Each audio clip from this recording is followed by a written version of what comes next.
তাহলে প্রিয় ভাইয়েরা, বিপদে পড়লেই প্রথমে কি পড়বেন?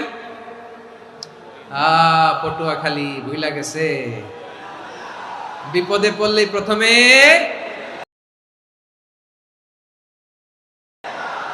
ইন্না লিল্লাহ কি বলে নিজেকে আল্লাহর কাছে সঁপে দিতে হয়?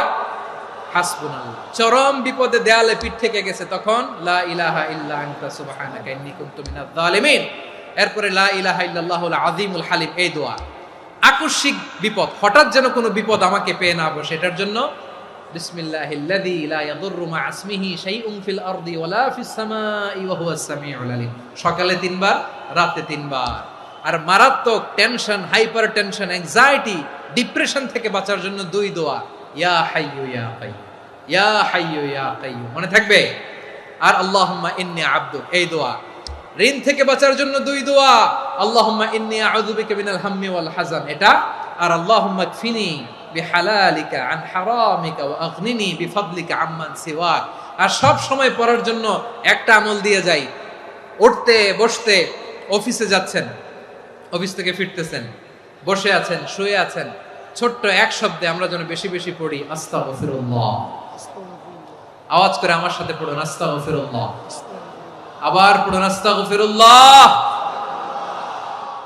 আল্লাহ রাসূল সাল্লাল্লাহু আলাইহি ওয়াসাল্লাম বলেন, মান লাজিমাল ইস্তিগফার, যে সব সময় এরকম ইস্তিগফারের সাথে লেগে থাকে, জাআলাল্লাহু লাহু মিন কুল্লি দিকিন মাখরাজা, আল্লাহ তাআলা তাকে কোনো বিপদে আটকান না, সে জীবনে আটকাবে না।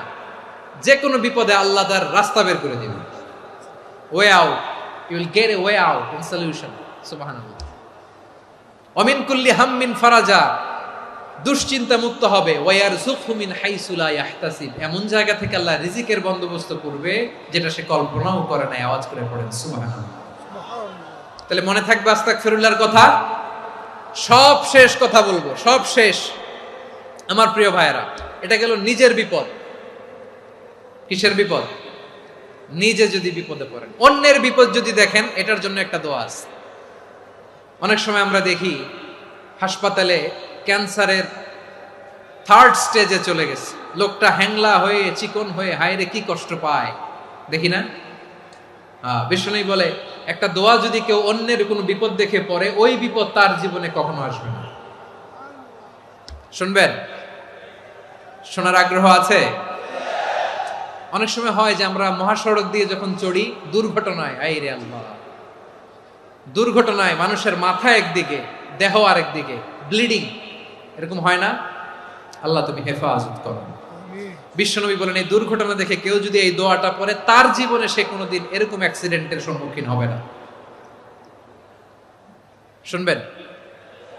বিশ্বনবী বলেন, অন্যের বিপদ দেখে কেউ যদি পড়ে, আলহামদুলিল্লাহিল্লাযী আফানি মিম্মা বতালাকা বিহি ওয়া ফাদ্দালানি আলা কাসীরিন মিম্মান খালাকা তাফদীলা, মানে প্রশংসা সে আল্লাহর, যে আল্লাহ তাআলা তোমাকে যেই জিনিস দিয়ে পরীক্ষা করেছে, আমাকে ওইটা থেকে বাঁচিয়ে দিয়েছে।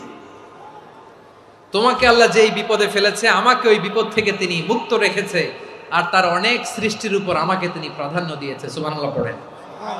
যে কোনো বিপদ, কারো ক্যান্সার দেখে যদি এই দোয়াটা আপনি বিশ্বাসের সাথে পড়েন, জীবনে কোনোদিন ক্যান্সার রোগে আক্রান্ত হবেন না।